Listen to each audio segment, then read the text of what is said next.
우리들은 그 희망 격차의 새로운 신분 사회로 가고 있지 않느냐. 희망을 가지고 있는 사람이 있는가 하면 평생 희망을 잃어버리고 희망이 없는 사람도 둘로 나눠진 희망 격차 사회가 돼가고 있다. 그런 신분 사회다. 이런 큰 문제를 야기하는 그런 부동산 시장의 불안입니다. 그리고 저는 또 이 출산율 저하도 여기서 나오는 거 아니냐 이렇게 생각을 하고 있어요. 세계 최하의 그 합계 출산율을 좀 보이고 있는데 주거비 부담이 너무 커져서 가계부채가 증가하니까 개인적으로 청년들이 결혼을 포기하는 사람 또는 혹시 결혼을 했다 하더라도 출산을 포기하는 사람 이런 사람들이 많이 늘어나고 있지 않느냐. 이게 바로 출산율 저하의 원인이 아니냐 이런 생각이 듭니다. 국민 경제적으로 봐도 소비가 감소하고 그것이 성장 둔화로 연결되는 악순환이 지속되고 있다. 모든 그 경제 문제의 뿌리 중에 하나가 바로 이 주택, 부동산 시장의 불안이라고 생각이 듭니다. 더군다나 이 근로 의욕이 떨어져서 일을 열심히 하면 뭐가 될 거라는 희망이 상실되기 때문에 일하려는 욕구가 근로 의욕이 크게 떨어지는 문제도 역시 있습니다. 이만큼 이 부동산 주택 문제는 큰 문제라고 저는 생각을 합니다만은 그 문제가 지난 그간의 수많은 정책에도 불구하고 별로 개선되지 못하고 또 악화되고 혼란스럽다 하는 것이 문제입니다. 그래서 오늘 심포지엄에서는 이 부동산 시장과 부동산 정책을 좀 세밀하게 되돌이켜보고 반성할 것은 반성을 하고 또 시정할 것은 시정을 하자 하는 그런 취지에서 오늘 심포지엄을 준비했습니다. 그래서 오늘 심포지엄은 이 분야의 국내 최고의 그 전문가들의 진단과 대응책에 관한 발표와 토론으로 의견을 수렴해 보고자 하는 것인데 이론상으로 무엇이 문제고 정책 실행에 있어서 무슨 순서나 이 방법의 문제는 없는가 뭐 이런 것도 토의가 됐으면 하는 것을 기대합니다. 오늘 발표자와 토론자 또 사회자 등으로 참여하신 여러분들께 감사의 말씀을 드리고요. 특히 공동주최자이신 경제발전학회 김진일 회장께 감사 말씀드립니다. 이 세미나를 통해서, 이 심포지엄을 통해서 1차적으로는 국민 생활의 기본 수요의 하나라고 할 수 있는 주거 문제가 해결됐으면 좋겠고 두 번째는 이 심포지엄이 주거 안정과 부동산 투기 근절 그리고 나아가서는 가계 금융을 안정시키고 자산 양극화를 또 해소하고 그래서 우리 경제의 지속 발전에 기여했으면 좋겠다 하는 생각을 갖습니다. 그래서 좀 거창하게 말하면 궁극적으로는 인류가 지향하는 인간의 행복 추구를 위한 그 생명 존중, 자유 확대, 경제 자유를 포함해서 그 공동체의 신뢰 구축이라는 이런 기본 가치를 실현하는 데 있어서 일조해 줬으면 좋겠다 하는 생각을 가져봅니다. 오늘 오후 늦게까지 이 심포지엄이 계속될 텐데 여러분들께서 적극적으로 진지하게 발표와 토론에 참여해 주셔서 좋은 결과가 나왔으면 좋겠습니다. 이상으로 인사 말씀을 드리겠습니다. 감사합니다.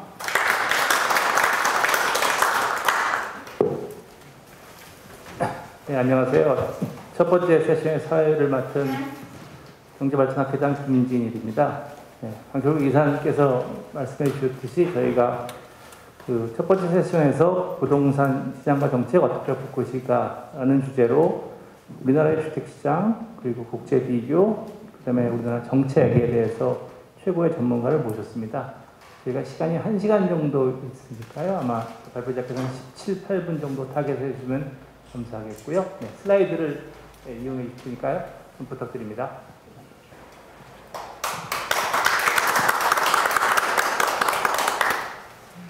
네, 안녕하십니까. 방금 소개를 받은 KDI의 송인호입니다.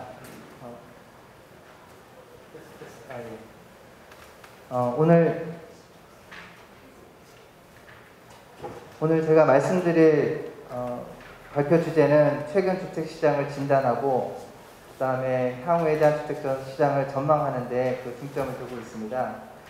먼저 최근 주택매매 시장을 진단하는 데 있어서의 최근의 상승 요인으로는 풍부한 자금 유동성, 주택 수요에 대한 상승 압력, 신규 주택 준공 물량의 공급 부진, 기존 주택의 공급 물량의 감소, 교통개발 호재 등 규제 지역의 프리미엄 효과, 여러 가지를 들 수가 있겠습니다. 근데 제가 이러한 설명에 앞서서 먼저 우리나라의 현재 주택시장이 가지고 있는 특징을 간략히 먼저 소개를 드리고자 합니다.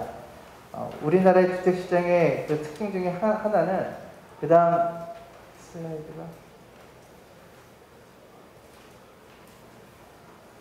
여기서 그림을 보시는 바와 같이 전국과 수도권과 서울과 지방의 현황을 잘 보시면은 주택 매매 가격의 상승 폭은 지역 간 차별화 현상이 분명히 있는 상황인데요.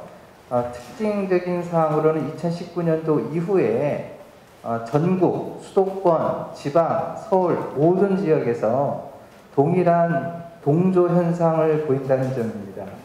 그 이전에는요, 서울이 오르면 그 다음에는 지방이 오르고, 지방이 좀 떨어지면 그 다음에 서울이 오르고, 이렇게 이제 상승폭에 대한 상호 교차 현상이 근 한 20년간 지속되어 오다가 최근 우리나라의 주택시장 자체는 전국, 수도권, 지방 모든 곳에서 동조적인 현상으로 상승세를 타고 있다는 면이 특징이라고 할 수 있겠습니다. 두 번째 특징으로는 나중엔 저희가 이제 임대시장을 볼 텐데요. 전세 가격과 매매 가격 간의 동조 현상이 또 나타나고 있습니다. 이전의 현상의 구체적인 특징으로는 전세 가격이 오를 때는 주택시장이 안정적이었고요. 그 다음에 주택시장이 또 하락할 때는 전세 가격이 오르는 상호 교차적인 현상이 굉장히 강했었는데, 최근 2019년도 이후에 주택시장의 특징은 전세 가격도 상승을 하고 주택 가격도 상승하는 동조 현상이 나타나고 있다는 점입니다. 이러한 측면에서 여기 있는 그림에서 나타난 일반적인 지역 간 차별 현상의 주택시장 현상이 구체적으로 어떻게 시현되는지를 하나의 사례를 들면서 말씀드리겠습니다. 2019년도에 신입사원 3명이 뱅크 A에 입사를 합니다. 한 명은 강남에 살고, 한 사람은 강북에 살고, 한 사람은 광주에 삽니다. 이제 한 사람은 이제 거기서 바로 결혼을 해서 2017년도에 평균 아파트 가격이 8억에 집을 삽니다. 그리고 강북에 있는 친구는 5억 원의 아파트를 삽니다. 광주에 있는 한 분은 2억의 아파트를 삽니다. 그러고 나서 그들이 대출로 일으켰던 모든 그 현상은 서울은 DTI를 최대한 활용하고 광주나 비수도권 지역에 있어서는 LTV를 최대한 활용을 합니다. 그리고는 2021년 8월경에 서울에 있는 8억의 강남 아파트는 15억이 되고, 강북에 있는 5억 원의 아파트는 9억 원이 되고, 광주에 있는 2억 원의 아파트는 2억 3천만 원이 됩니다. 그래서 실제로 서울에 있는 강남에 있는 사람은 조금 더 큰 아파트로 옮기기 위해서 자산 격차를 실현소득화시키고 매매시킨 다음에 또 이동합니다. 이러한 부분들이 앞서 처음에 이사장님께서 말씀하신 자산 격차의 확대, 이 부분이 최근에 어떻게 우리의 양극화를 가지고 있는가를 설명할 수 있지 않나 생각이 듭니다.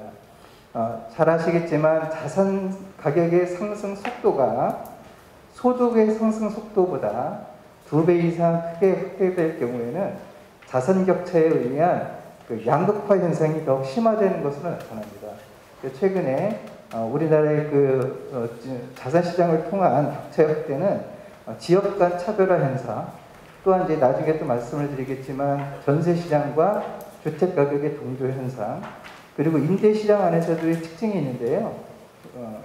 임대 가격이 원래는 이제 전세 시장과 월세 시장과 이렇게 이제 구분되어 있는 것을 알 수가 있을 텐데요.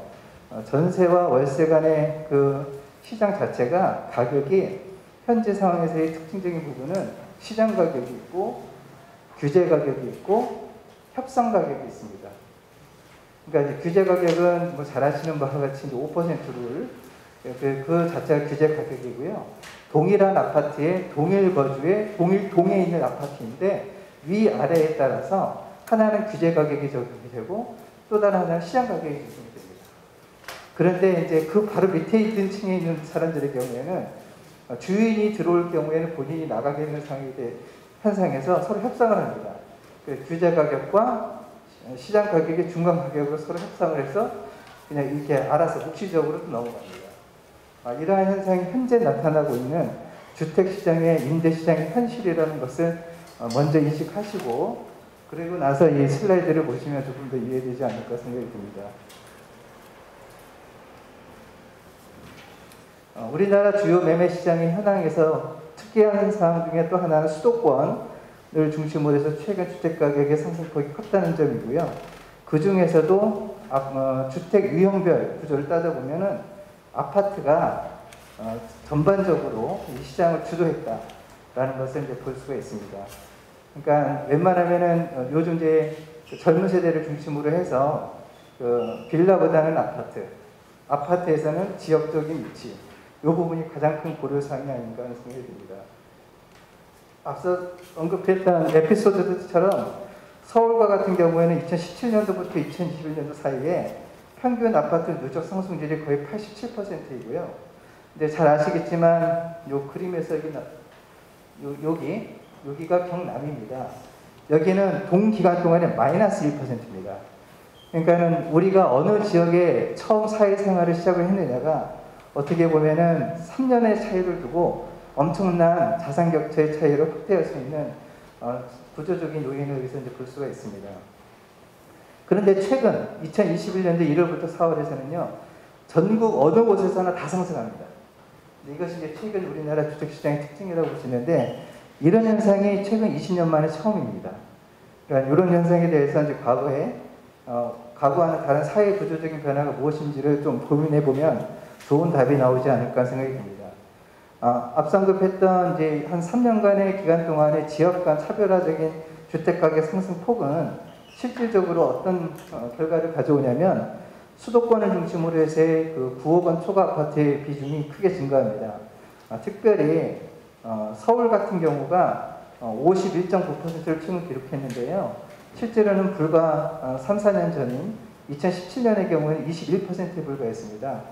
거의 2.5배 정도 이제 그 비중이 크게 늘어났는데, 일반적인 이건 이제 가격 레벨에 대한 상승에 의한 효과라고 볼 수가 있겠습니다. 중요한 점은 전국에서 차지하고 있는 이러한 비중이 50% 이상이 넘는다는 부분들은 어떻게 보면 자산의 불균형인데요. 처음에 이제 언급하신 이사장님의 그 표현 중에 불평등이라고 표현하셨는데, 자산의 격차는 두 가지 관점에서 이해할 수가 있습니다. 하나는 불평등 관점, 그러니까 inequality가 있고요. 또 하나는 양극화 관점, 폴러라이제이션 부분이 있습니다. 그러니까 이제 양극화 관점이 더 강해졌냐, 아니면 불평등이 더 강조되어야 되느냐, 이 부분을 이제 보다 면밀하게 좀 살펴보면요, 우리나라의 자산 시장의 특징은 최근에 양극화가 더욱더 벌어졌습니다. 그러니까 양극화라는 의미는 중간 자산의 소득 계층이 중간 자산 가격대가 사라졌다는 얘기입니다, 많이. 그게 이제 양극화의 의미고요. 설령 우리가 불평등은 해소가 됐는데 양극화가 더 확대가 될 수 있는 요인들이 중간중간에 나타납니다. 그게 2008년도가 그랬고요. 2013년도가 그랬습니다. 최근의 현상도 그와 유사하게 양극화는 더 벌어졌고, 불평등도는 여전히 크지만 불평등이 이뤄내는 속도보다 양극화가 이뤄내는 속도가 훨씬 크다 보니까 피부적으로 느끼는 양극화에 대한 불평등에 대한 불안감 또는 어떻게 보면은 불편함, 이런 부분들이 사회적으로 깔려 있지 않나 하는 생각이 듭니다.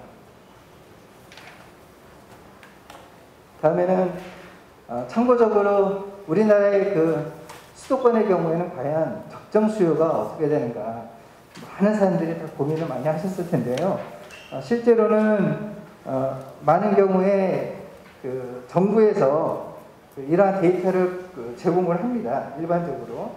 그래서 여기서는 이제 그 슬라이드에서는 잘 안 나오는데요. 평균적으로 수도권의 경우에 수요는 22만 호 정도 됩니다. 그러니까 22만 호가 해마다 공급이 되어줘야 된다는 의미인데요. 공급은 거기에 맞춰지느냐에 대한 부분이 이제 생깁니다. 서울 같은 경우는 평균적으로 한 5.5만 호 정도를 수요합니다. 이제 공급은 이제 거기에 맞춰지느냐에 대한 부분인데요. 실제로 정부 정책 중에 만약에 수요를 축소시키겠다. 근데 수요를 억제하기 위한 정책은 반드시 공급의 연계선상 위에서 주택시장 안정화가 이루어지기 때문에 주택 수요를 억제하는 그 과정에서 공급이 더 위축이 돼버리면 가격은 더 상승할 수밖에 없습니다. 그러니까 그러한 과정에서 수요와 공급이 얼마만큼 균형을 이루어지는지에 대한 일반적인 레벨, 수준 자체를 이해할 필요가 있는데 일단 수도권의 경우는 연 22만 호, 서울 같은 경우는 연 한 5.5만 호다. 이것을 보시면 좀 이해가 될 수 있습니다. 그런데 아파트 입주 물량을 살펴보면요, 예년 수준에 비해 감소했습니다. 그리고 향후 입주 물량 당분간 한 2년간 정도 당분간 낮은 수준을 유지할 것으로 전망이 됩니다. 예를 들어서 2021년도 2, 4분기에 있는 전국 아파트 입주 물량은 4만 6천 호인데요. 최근 3년 기간 동안의 평균 물량 9만 호에 대비해서 약 49%가 감소한 상황입니다. 수도권의 경우도 이제 입주 물량이 감소하고 있는 상황이고요. 마찬가지로 이 기간 중에 어떤 일이 벌어지냐면은 수요 억제 정책이 이제 각종 대출 규제나 아니면 규제 지역 지정이나 아니면 LTV나 심지어 TTI나 DSR 도입이나 이런 부분들로 이제 수요 억제를 위한 정책이 계속 도입이 되는데 수요를 억제하는 정책 이전에 공급이 더 위축이 된다면 사실상 가격대는 그렇게 떨어지지는 않는다는 것을 확인할 수가 있습니다. 제가 이제 그 서두에 2019년도에 나타난 우리나라 주택시장의 특징 중에 하나가 지역 간 구분 없이 동조 현상을 일으키면서 주택가격이 상승한다고 했는데요. 최근에 나타나는 현상은 거래량이 동반되지 않는 주택가격 상승이라는 부분을 좀 주목할 필요가 있습니다. 그러니까 거래량이 늘지 않는다는 얘기는 그 수요 자체가 줄었다는 의미도 있겠고요. 또 다른 한면에서는 공급 물량도 동시에 줄어들면서 거래가 줄어들었다는 측면도 있습니다. 그럼 공급 물량이라고 하면 이제 두 가지 측면에서 공급 물량이 있는데 하나는 신축 공급 물량이 있고 두 번째 기축 공급 물량이 있습니다. 기축 공급 물량 자체도 2주택자도 다시 자기 집을 하나 더 팔아서 다시 2주택을 가지려는 사람은 거의 없고요. 3주택인 사람은 이미 있는 주택을 하나 더 팔아서 오히려 더 기다리는, 왜냐하면 취득세가 워낙 높으니까 다시 취득한다는 것은 그 취득세 부담할 수 있는 용인할 수 있는 사람이 별로 없다는 거죠. 그러니까 기존에 있는 물량 자체가 내놓는 물량 자체 공급 감소되어지면서 물량이 사실 없는데 마치 수요도 크게 감소하는 현상이 일어나고 있습니다. 이러한 부분들이 어느 정도 지속될 것인가, 무엇을 위한 시그널인가 라고 볼 때는 저희가 볼 때는 대충 고평가된 현재 주택시장은 향후에 제가 진단하는 바로는 최소한 1, 2년 이후에 주택시장이 안정화되지 않을까 하는 관점으로 이해가 됩니다. 그런 시그널이 아닌가 생각합니다. 시간이 많이 없는데요. 중공 물량의 경우도 사실은 공급 물량이 여러 가지 그 변수가 있습니다. 하나는 뭐 인허가 물량도 있을 테고, 하나는 입주 물량, 중공 물량이 있을 텐데, 실제로는 우리에게 피부에 와닿는 주택 시장 안에서의 가격 형성을 위한 공급 부분은 입주 물량이라고 할 수 있습니다. 특별히 아파트 부분이 매우 중요하다는 측면인데요. 최근 1, 2년간은 이 중공 물량이 줄어드는 부분을 피할 수가 없어서 당분간의 그 주택 시장은 안정화되기는 쉽지는 않겠다는 생각을 가질 수가 있겠습니다. 아파트 입주 물량도 줄어드는 모습이고요. 임대시장의 경우에는 서두에 말씀을 드렸지만 최근에 공급 물량이 부진한 가운데 실거주 요건의 강화, 그리고 임대차 법의 통과 등으로 인해서 사실상 임대시장 자체도 주택가격과 함께 같이 상승하고 있는 측면이 특징이라고 할 수가 있겠습니다. 이러한 특징은 여기서 있는 그림에서도 나타날 수 있는데요. 주택 월간 전세 가격을 보시면 2020년도 하반기부터 갑자기 피크를 이룹니다. 이때가 이제 임대차 3법이 통과된 시점인데요. 실제로 우리나라의 그 임대차 계약 기간이 4년이라는 이런 부분도 주거실태조사의 경우에는 이미 평균 3.8년이었었습니다. 이런 부분이 법에 의해서 다시 들어왔을 때 사실상 하나의 규제 가격으로 형성이 된 측면이 이러한 피크를 이루지 않았는가 하는 생각이 듭니다.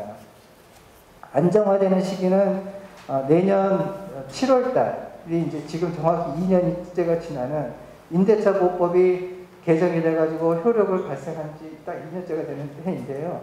그때가 사실상 임대시장의 분기점이 되지 않을까. 그래서 아마 정책당국도 그 시기를 두고 면밀히 주의하면서 살펴보고 있다고 말씀을 드립니다. 정부의 주요 정책 이후의 주택시장을 보시면은 사실상 이제 파란산을 중심으로 해서 상승폭을 또 키우는 현상을 보일 수가 있겠고요. 이러한 현상이 주택시장 정책과 어떤 관계가 있느냐. 그러니까 정책은 항상 시장을 보고 나서 움직이는 부분이라서 그 효과에 대한 부분 또한 사실상은 최소한 6개월 정도의 어떤 기간적인 차이를 두고 효과를 진단하는 작업이 사실상 필요합니다. 그래서 향후에 우리나라의 주요 정책이 주택시장 안에서 효과를 진단할 수 있을 정도가 되려면 최소한 6개월 정도의 단위는 최소한 보아야 되지 않을까 하는 생각에 대한 제안을 해봅니다. 향후 주택시장에 대한 영향은 단순한 이제 하나의 상공관계 그림을 보시면서 더 알려드릴 수가 있겠는데요. 입주 물량과 주택시장은 역의 상공관계를 이룹니다. 당연히 이제 우상향이 아니라요, 우하향하는 그림인데요. 입주 물량이 증가하면 당연히 주택시장이 안정화된다는 측면이고요. 전세 가격과 주택 가격 간의 최근의 상관관계는 양의 상관관계를 이루고 있다는 측면을 말씀드리고 싶습니다. 최근에 이제 저희가 서베이를 한 결과에 따르면 현재 주택 가격, 주택 시장은 어떤 상황이냐, 어떤 수준인가를 말해볼 때 고평가됐다는 측면에 대한 많은 서베이 결과가 있었습니다. 그리고 주택 가격에 대한 조정 시기는 향후 1, 2년 이내에 주택 가격이 조정될 것이라는 서베이를 많이 응답을 받았습니다. 이제 거의 결론적으로 마지막으로 이제 전망에 관련된 말씀을 드리겠습니다. 향후 주택 시장은 거시경제 여건상 추가적인 불안 요인은 크지 않은 상황이지만 당분간 주택 공급 부진이 이어진다면 주택 가격이 단기적으로는 이때 단기적인 의미는 1, 2년입니다. 안정화되기는 쉽지 않을 것으로 판단됩니다. 다만 고평가된 현재 주택시장이 본격적으로 안정화되는 시점은 현재 주택 공급 정책이 실제 중공 물량으로 실현되는 시점이 2022년 이후일 것으로 예상을 해봅니다. 이러한 주택시장에 따라서 현재 주택을 구매하려고 하는 수요층은 장기 내구재인 주택을 단기처럼 주식처럼 살 수 있는 그런 그 내구재가 아니기 때문에 주택 수요의 감소에도 상당히 큰 영향을 줄 것이라고 생각이 듭니다. 네, 이상 모든 발표를 마치겠습니다. 감사합니다.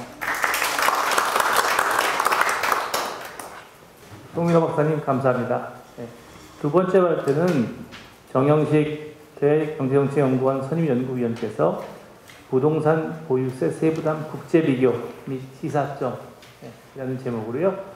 항상 그 우리나라 국제비교를 하면서 연구를 많이 하는데요. 그를 발표해 주셨습니다. 똑같이 18분 부탁드립니다. 국제비교와 시사점입니다. 아마 앞부분에서는 주로 이제 국내 이슈를 말씀해 주셨는데 저는 국제적으로 어떤 이 부동산 관련된 이슈가 논의되고 있고 또 기본적으로 부동산의 세금, 특히 그 중에서 부동산 보유세가 국제적으로 어떤 우리나라가 어떤 위상이 있고 전체적으로 어떤 수위가 있는지 이거에 대해서 전적으로 말씀을 드리겠습니다. 지금 제가 발표드리는 주제는 저희가 지금 현재 연구가 진행되고 있는 그래서 그 연구의 일부를 말씀을 드린다는 것을 먼저 말씀드립니다. 먼저 국제사회 부동산 보유세 논의 동향을 말씀드리고 부동산 보유세 부담 국제비교에 대해서 말씀드리고 이걸 바탕으로 몇 가지 시사점을 드리는 순으로 말씀드리겠습니다.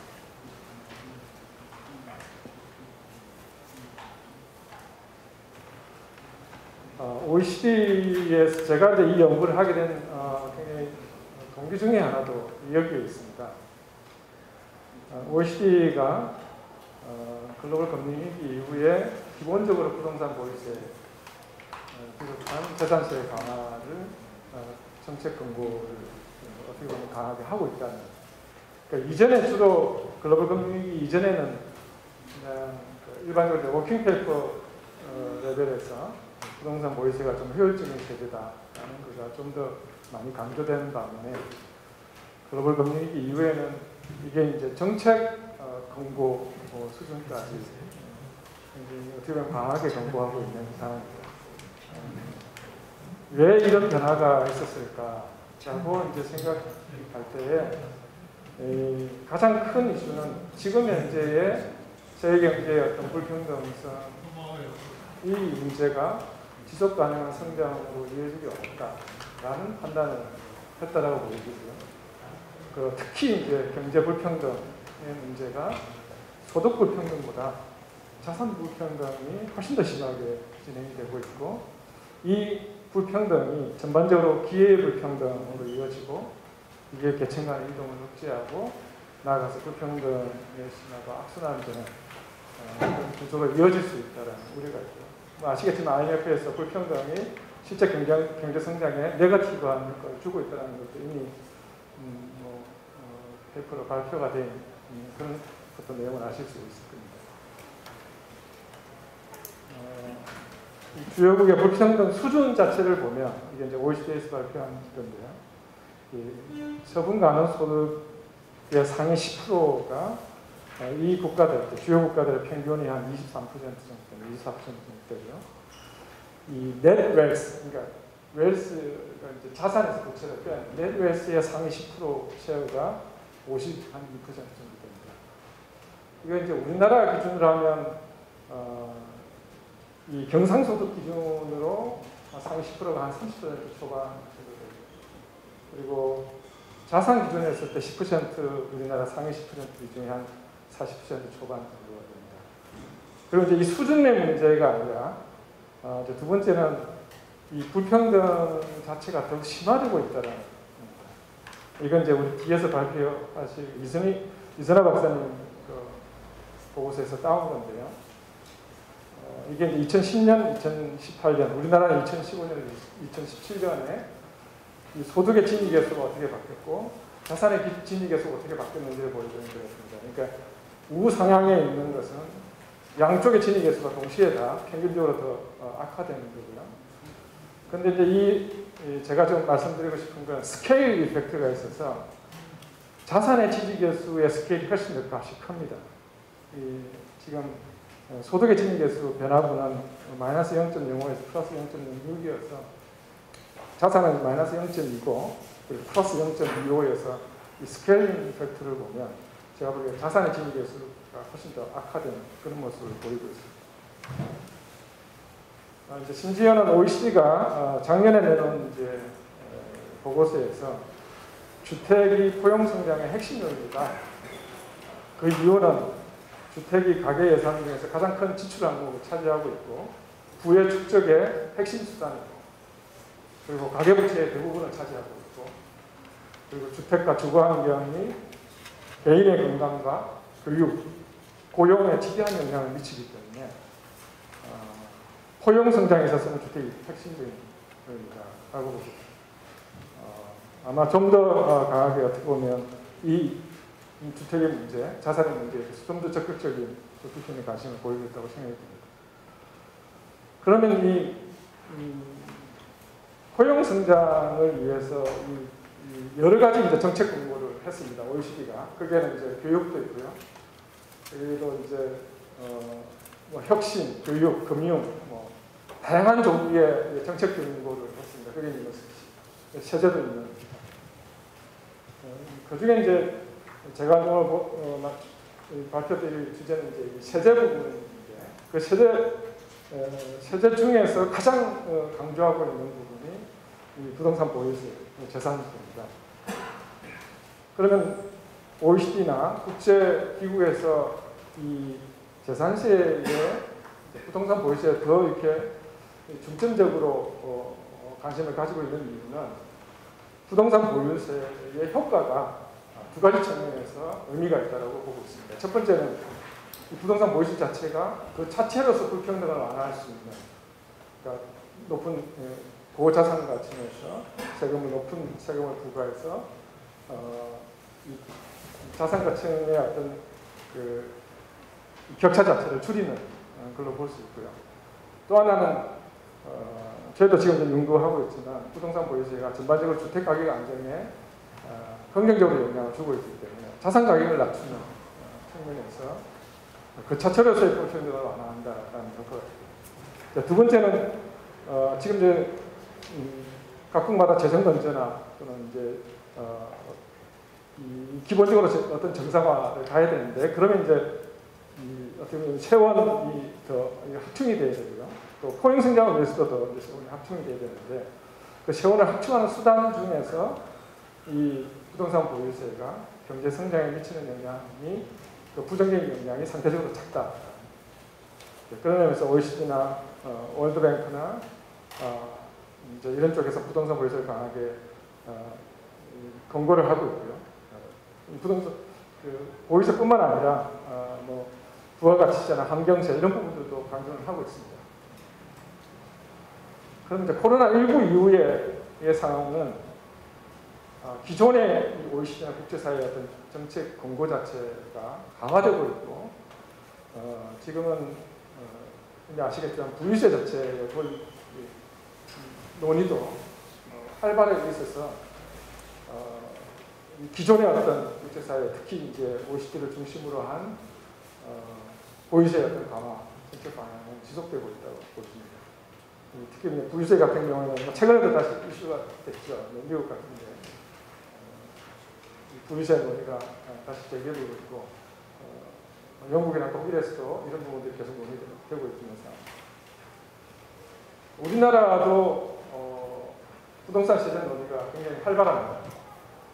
그런데 이 부동산 논의 세제의 그 강화의 어떤 목적이 불평등 완화보다는 주거 안정이나 부동산 시장 안정, 금융 불균형 완화 이런 부분에 좀 더 방점이 있는 것 같습니다. 지금 현재는.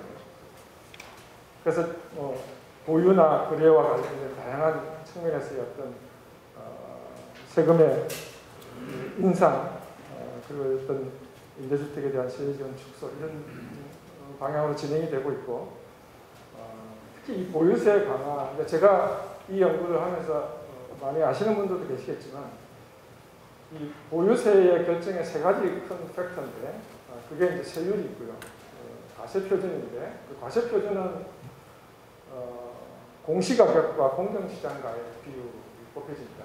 그러니까 예를 들면 시장 거래가의 공시지가, 공시가격 자체가 대개 단독주택 가격 같은 경우는 50%고요. 공동주택은 70%가 지금 70%인데, 그러니까 1억이면 7천만 원이 되고요. 거기에 다시 공정시장가액 비율이 곱해집니다.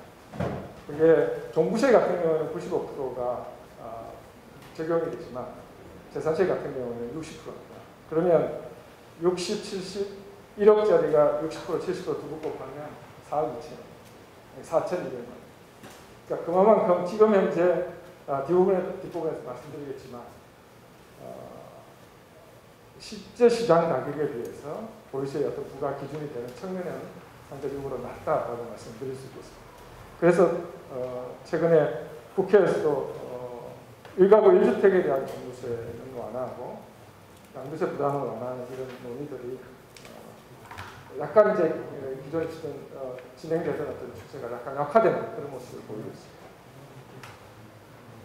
예, 그러면 이 부동산 보유세와 관련된 회사의 논의 말씀을 드렸고, 실제 보유세 자체가 어떤지를 전체적으로 우리나라의 어떤 위치를 보면서 말씀을 드리겠습니다. 이거는 OECD 37개국의 평균 수치입니다. 그러니까 단순 평균입니다. 경제 규모를 가름하지 않는 65년부터 지금까지 쭉 이어지는 추이고요. 이 GDP 대비로 계산한 것이고, 맨 위가 이 전체 재산과세에 대한 GDP 대비 비율입니다. 그리고 그 다음 위치 보유세고요. 세 번째가 거래세입니다. 네 번째가 회색이 부유세, 마지막에 있는 노란색이 상속증여세입니다. 추이를 보시면 전체적으로 쭉 이렇게 조금 소폭이지만 좀 낮아지다가 최근 좀 정체되어 있는 그런 모습이고요. 두드러진 특징은 보시면 글로벌 금융위기 이후에 보유세의 GDP 비율 자체가 조금 높아졌습니다. 제가 국가를 뜯어보니까 캐나다, 프랑스, 미국, 영국 이런 국가들의 보유세 비율이 상대적으로 높아졌습니다. 이게 약간 산처럼 이렇게 툭 튀어나오는 거는 2016년에 아이슬란드가 사회안정기금, 일시적인 사회안정기금은 15.7%로 확 높인 적이 있습니다. 그게 이제 반영이 돼서 이제 봉헌이가 생깁니다. 이걸 이제 전체 조세 중에서 재산과세가 차지하는 비중의 추이를 봤을 때도 유사한 패턴이고요. 그 흐름은 좀 더 전체 조세에서 차지하는 재산과세 비중은 좀 더 이렇게 낮아지는, 세금이 뭐 플랫한 수준이지만 낮아지고 있는 거고, 그 중에서도 특징은 보유세 비중은 여전히 2008년 글로벌 금융위기에 높아지고 있다는 게 이 흐름상의 특징입니다. OECD 기본적으로 이 데이터의 그 기본적인 소스는 OECD에서 텍스 레비뉴 데이터를 가지고 말씀드립니다. 그런데 이제 이 부동산세에서 저희는 이제 보유세에 초점을 맞추는데 이 보유세 재산세하고 종합부동산세를 있고 주민세를 있어서 모든 게 다 부동산과 관련된 것만은 아닙니다. 대부분이 다 부동산이지만 그래도 이 OECD의 이 보유세는 구체적으로 비교하기에 제가 보기에는 적절하다고 보시고, 다만 거래세 부분은 금융자산이 포함되어 있어서 이 부분은 좀 더 부동산의 어떤 보유세만이라고 말하기는 어렵습니다. 먼저 재산과세를 이제 크로스 섹션 국가별로 말씀을 드리면 재산세 전체를 보면 GDP 대비 비율을 했을 때 우리나라가 OECD 평균에 비해서 높습니다. 총 조세에서 차지하는 재산과세 비중도 높은 편입니다. 이걸 구성별로 뜯어서 보면 우리나라가 맨 오른쪽에서 네 번째인데 노란색 기준이 되게 높죠. 이게 이제 금융 및 자본거래세입니다. 여기에 이제 부동산 취득세 이런 부분들이 포함이 되는 수치인데 그 비율이 높고요. 상대적으로 맨 밑에 있는 파란색 바, 그게 이제 보유세입니다. 보유세 비율은 상대적으로 낮은 그런 어떤 특징을 보이고 있습니다. 실제로 보유세 비율을 여러 가지 기준으로 살펴볼 수 있는데요.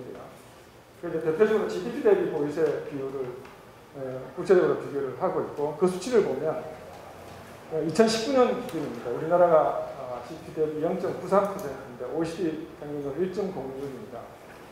이건 이제 2020년 데이터 기준으로 이건 추산한 건데, 그럼 한 1.04 정도가 됩니다. 그래도 여전히 OECD 평균에 비해서 낮은 수치고요.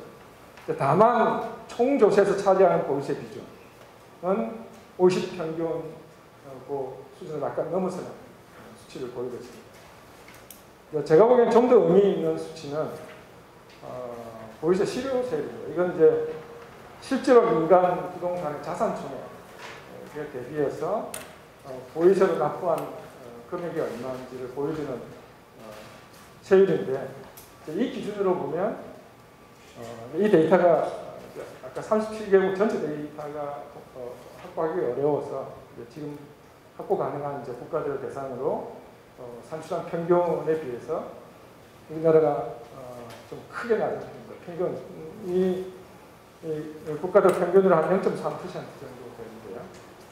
우리나라는 0.17%, 한 절반 정도 되고 있고, 이걸 아마 2020년 기준으로 해도 이 수치는 거의 변하지 않을 겁니다. 왜냐하면 부동산 자산 가격 자체가 많이 올랐기 때문에 세금도 실제로 좀 더 올랐지만 이 비율 자체는 크게 변동이 없을 거라고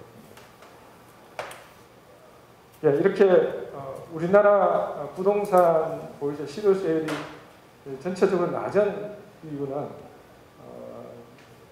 전체 부동산 가격 수준이 여기에 그림에서 보시면 이게 GDP 대비 그 민간의 부동산 시가총액 전체 배율로 보이는 겁니다.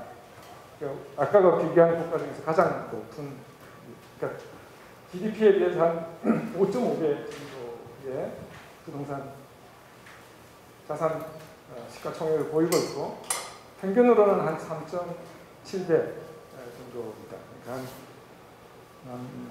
한 80%, 한 180% 정도가 격차를 보이고 있는 거고, 이렇게 부동산 가격이 높은 가운데 아까 말씀드린 가표현 시가가 제가 보기에 이제 부동산 가격이 빠르게 오르는 상황에서 공시지가 상승할 때에 60%, 50%부터 70%의 공시지가 실제 가격에 비해서 그렇게 반영을 하고, 거기다가 다시 곱하기 공정시장 가격을 다시 곱하기 때문에 이게 이제 재산세와 종부세는 지금 95% 이렇게 높아져 있는 상황.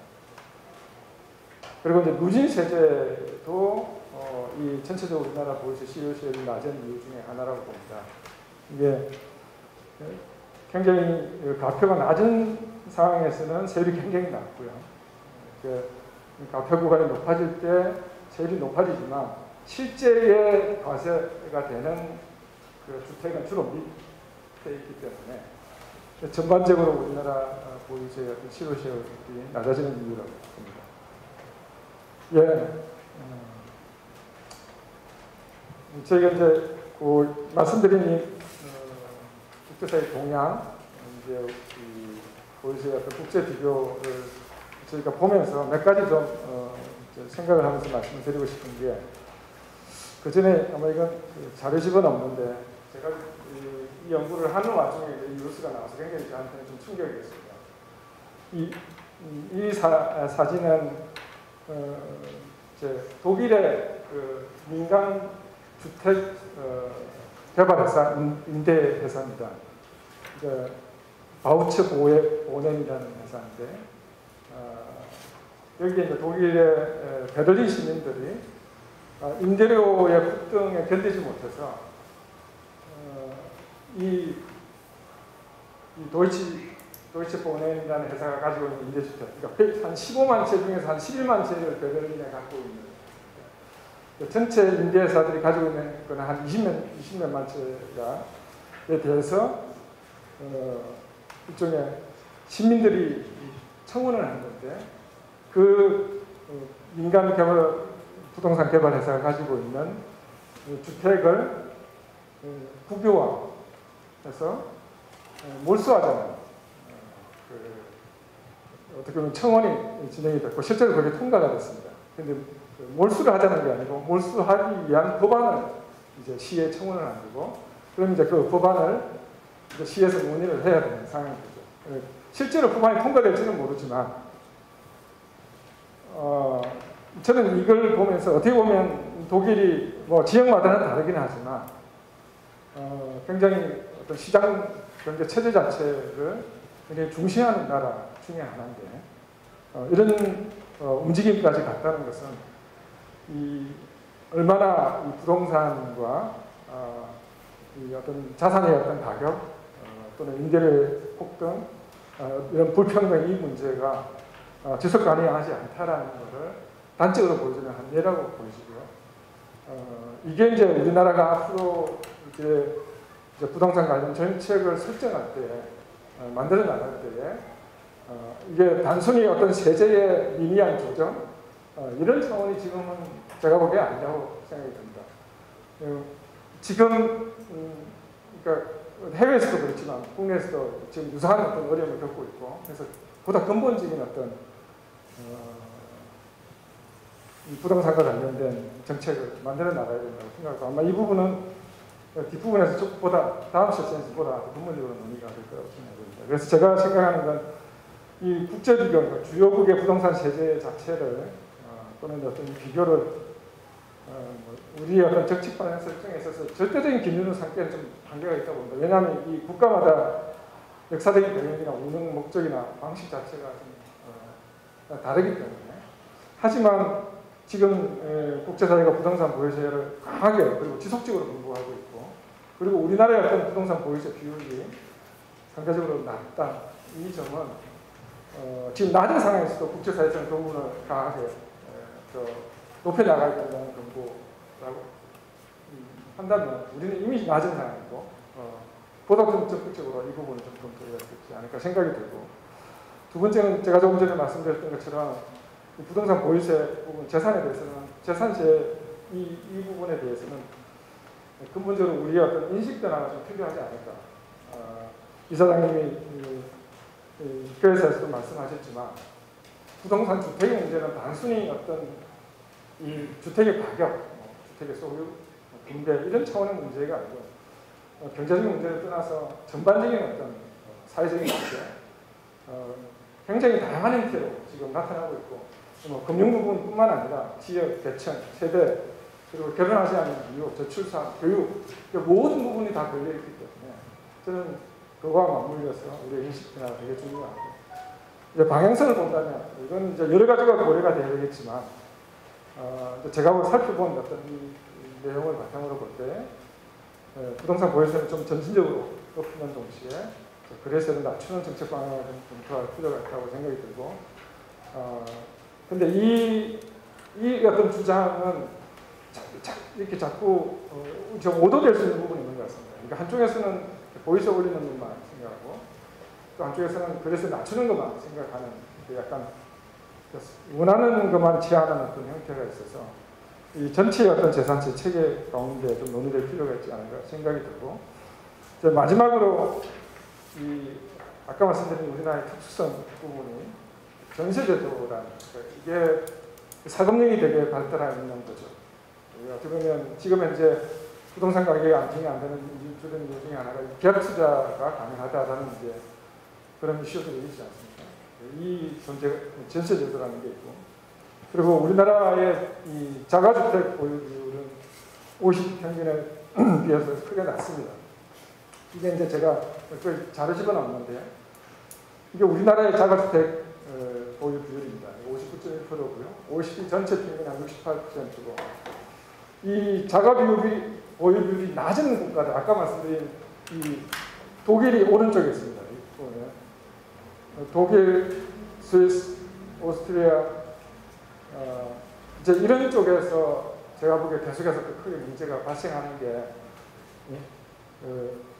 이 임대료, 그러니까 결국 임대주택에 부조하는 비율이 높다라는 측면이 이거 설명하는 게 아닌가, 그렇게 말씀을 드릴 수 있겠고요. 마지막으로 주요국에 비해서 우리나라의 어떤 가계 자산이 주로 비금융 자산, 부동산에 집중되어 있다는 측면도, 그러니까 이 자산 세대, 전체적인 부동산 관련된 정책을 설계할 때 같이 고려될 부분이지 않을까 생각이 듭니다. 예, 이것으로 발표를 마치겠습니다. 감사합니다.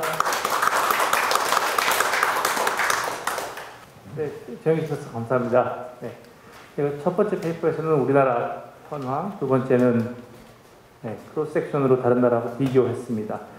세 번째 발표는 이상현 교수님께서 해주실 텐데요.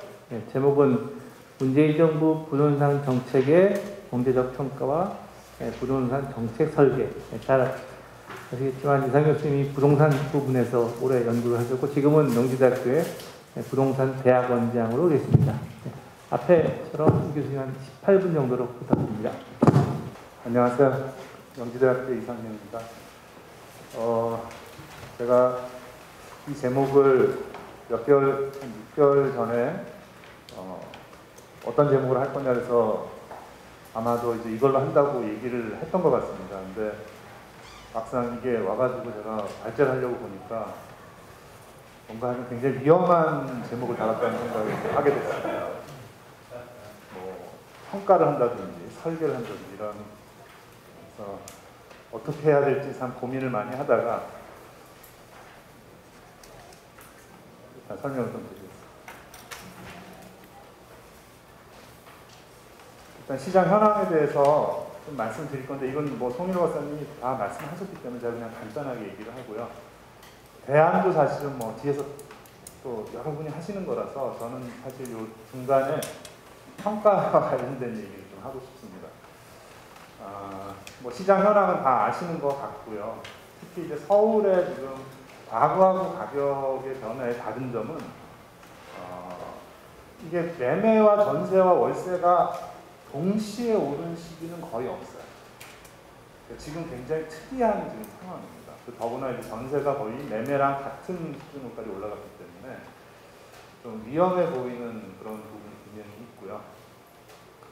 거래량과 관련해서는 이제 거래량이 2015년 이후에 한 5년 동안 계속 줄었습니다. 한 해에 한 15%, 20% 계속 줄다가 작년에 127.9만 호여서 우리 실거래가 조사 이래 가장 많은 거래가 있었고요. 가격이 이렇게 많이 뛰었는데 이렇게 많이 거래된다는 건 사실은 좀 예상 못한 그런 상황이다.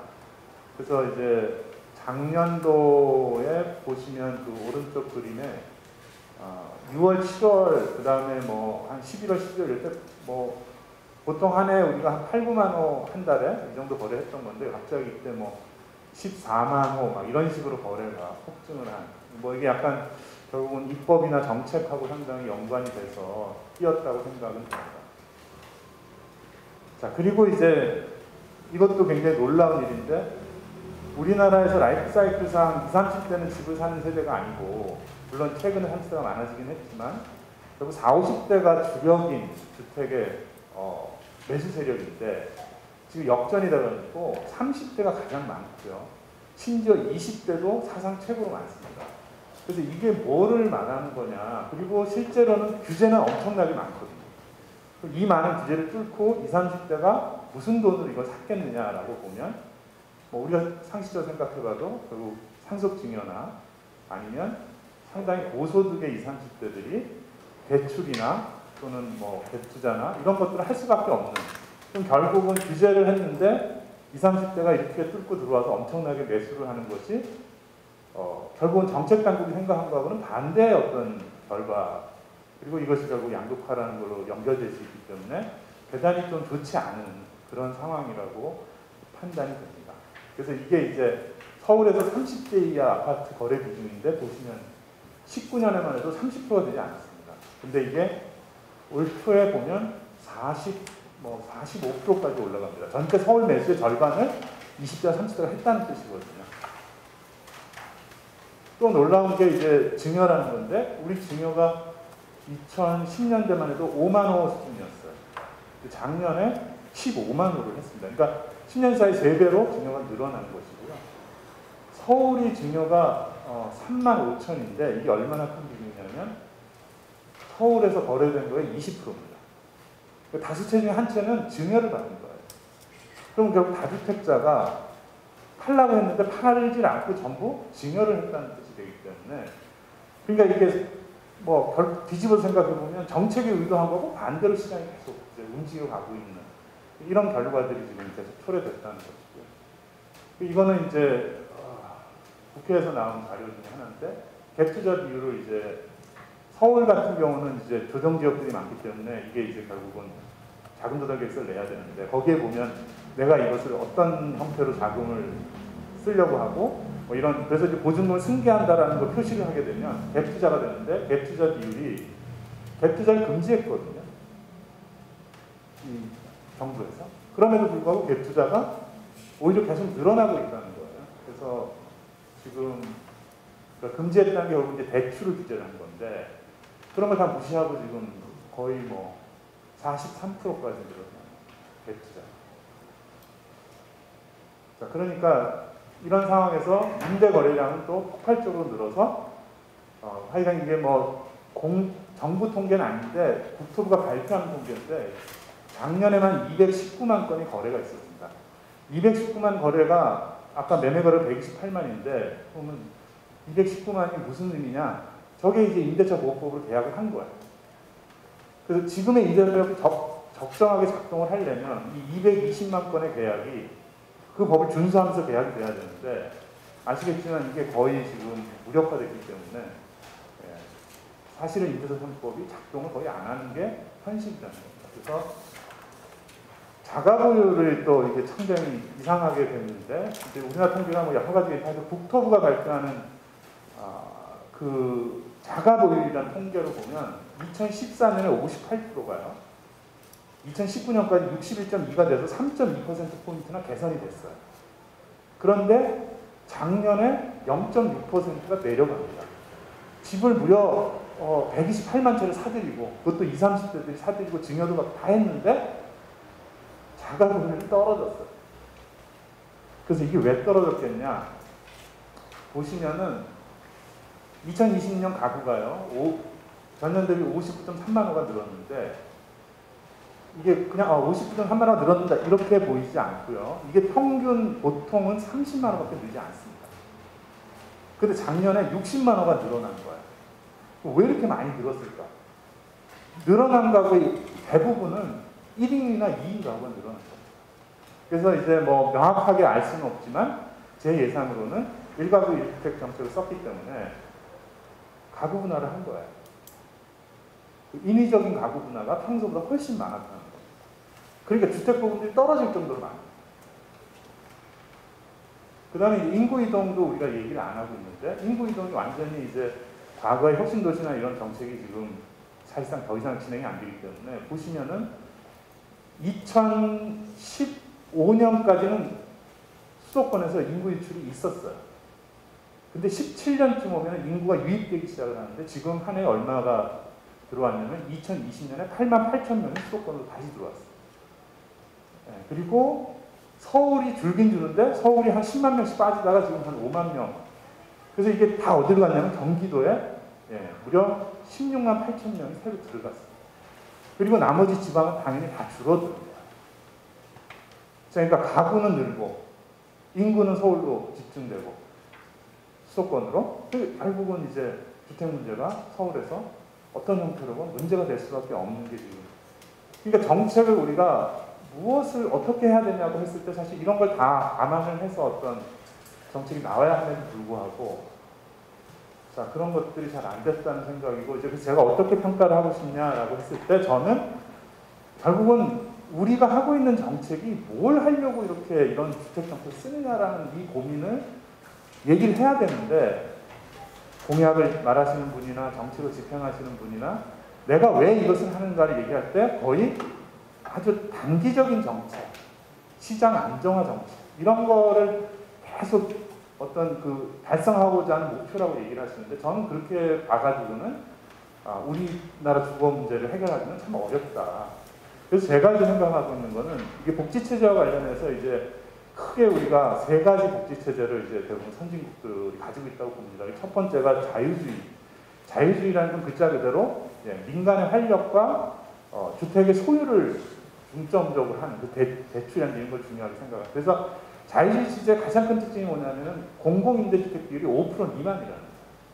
이 5% 미만인 나라가 한국도 속했었고 지금 현재도 미국, 일본 다 5% 미만입니다. 그리고 보수주의라고 보통 얘기하는 게 이제 유럽 대륙에 있는 나라들인데 프랑스나 독일 그런 중부 유럽에 있는 국가들 이런 나라는 대개 한 10% 정도 공공임대를 가지고 있어요.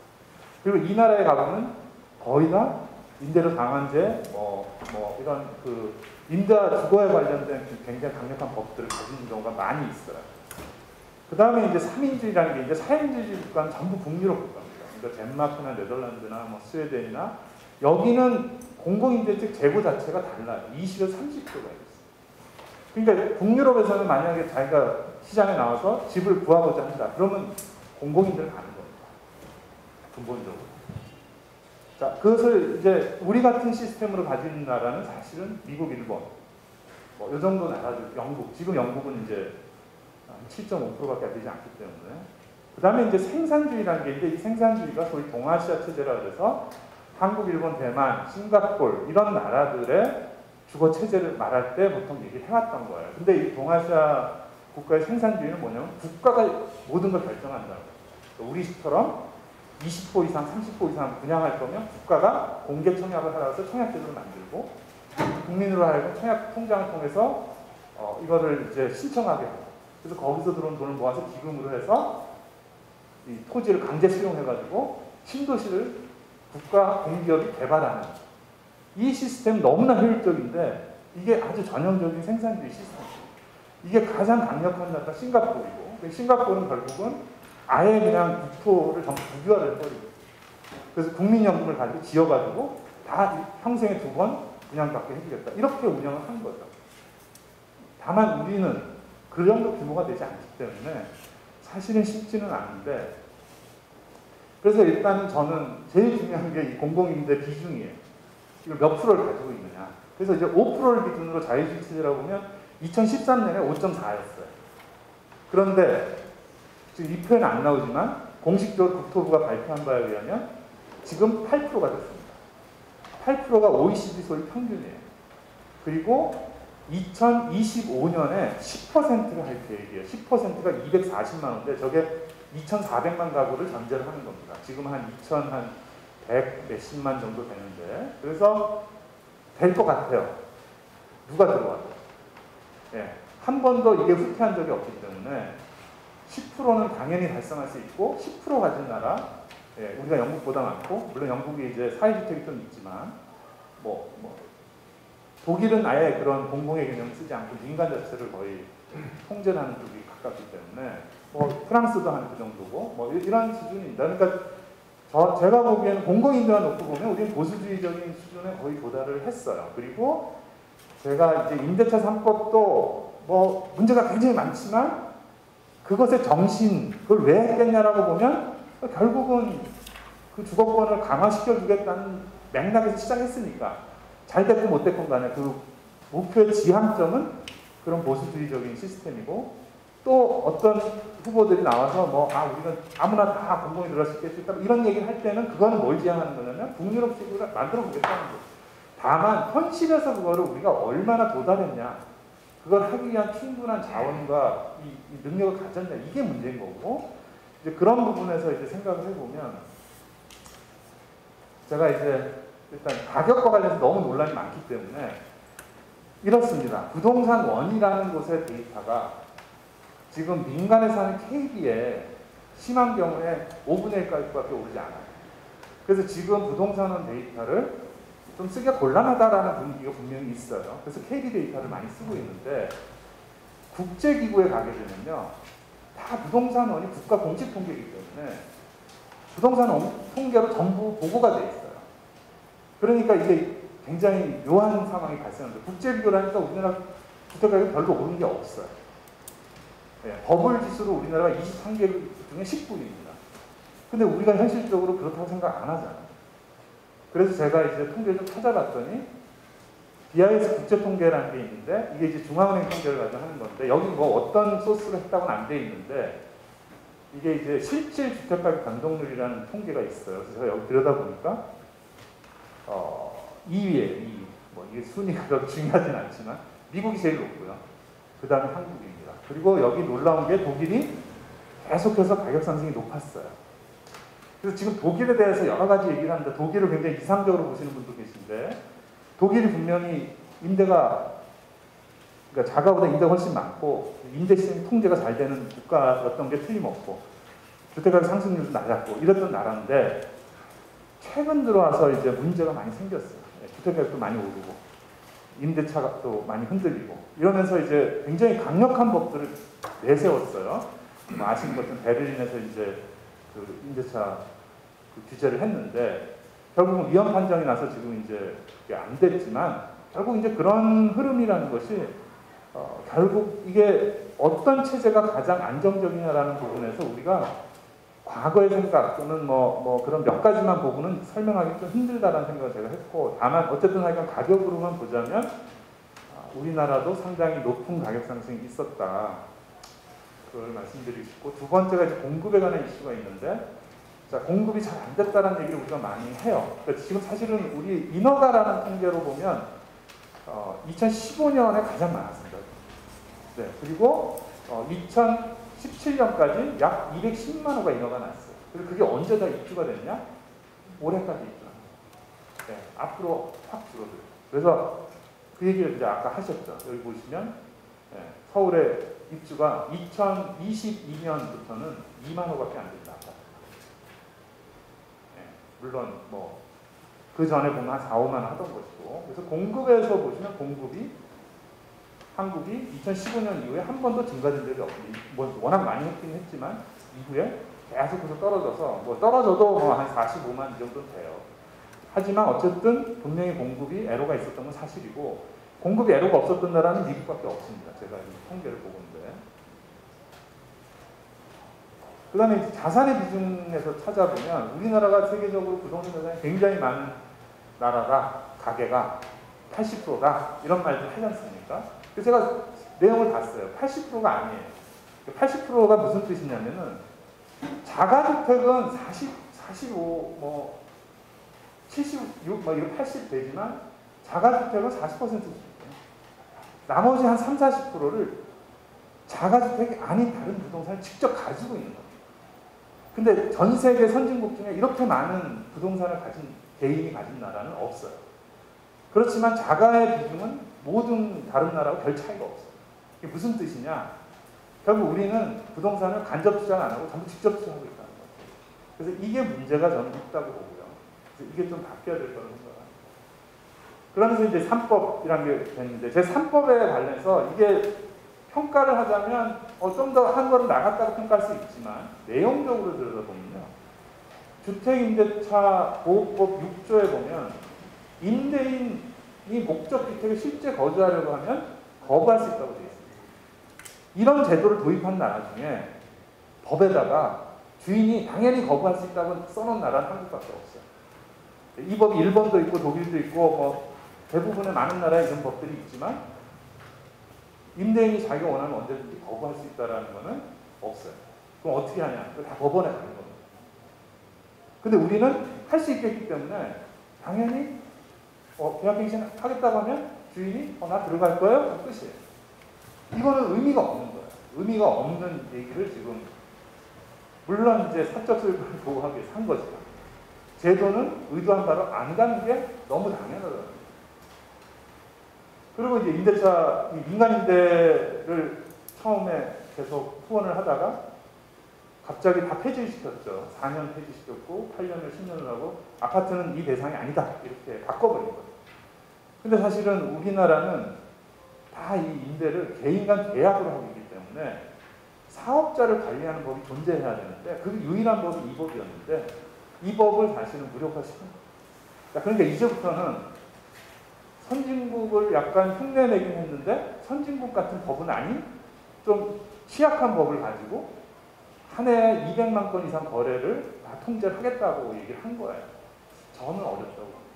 그리고 그것이 이제 정책에서 계속 문제를 일으켜서 지금 현재 어떤 식으로 되고 있냐면 5% 이내로 계약을 하라고 했는데 어떤 사람은 하죠. 근데 어떤 사람은 계약이 끝나서 그 2배인 전세값을 내야 되고 근데 많은 사람은 어떻게 됐냐 내가 연장하겠다고 했을 때 주인들이 나 들어갈게요 그러면 어떻게 하냐 내가 5% 이상 올려주겠다 타협을 해요. 그러니까 가격이 지금 상중 가격이라는 게 형성이 된 겁니다. 아주 제가 볼 때는 만약에 경제학적으로 평가하면 이건 안지장이 생긴 거예요. 네, 제도에서 보면. 그래서 이건 잘못됐다고 저는 생각합니다. 자, 대안과 관련해서는 이제 시간이 다 됐다 그러시니까 그냥 제목만 읽겠습니다.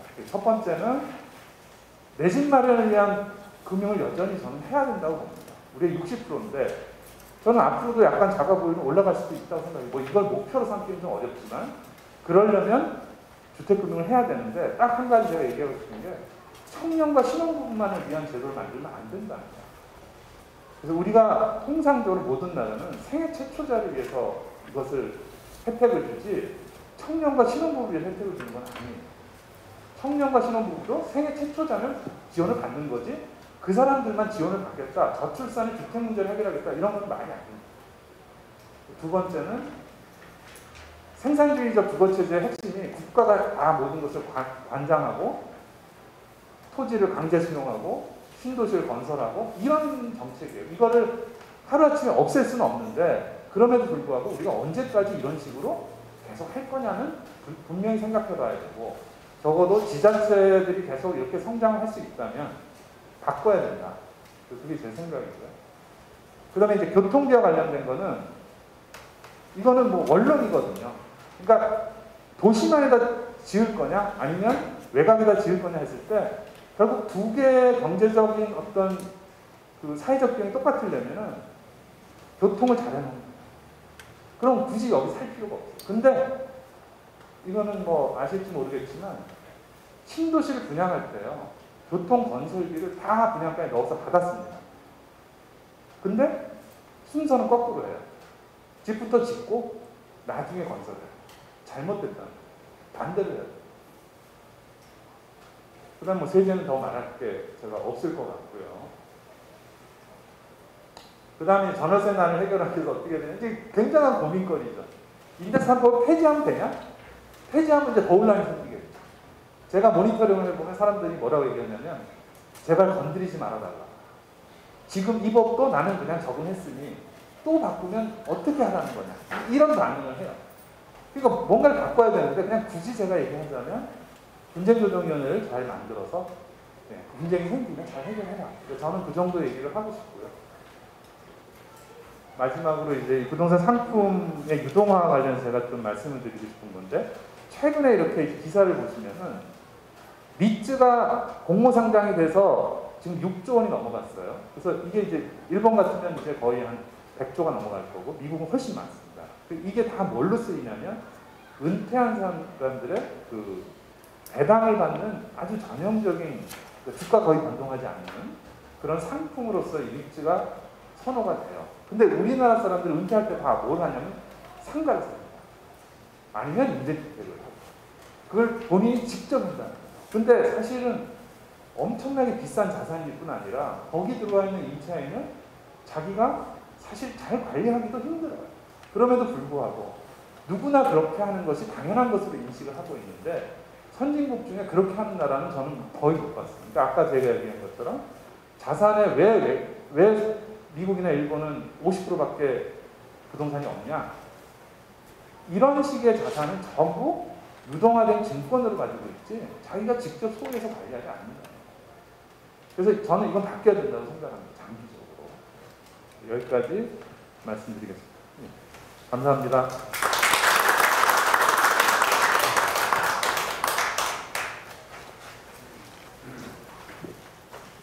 네, 이상희 교수님 감사합니다. 저희가 한 5분 정도 늦었는데 바로 자리만 재정전하고 바로 이 세션 시작하도록 하겠습니다. 네.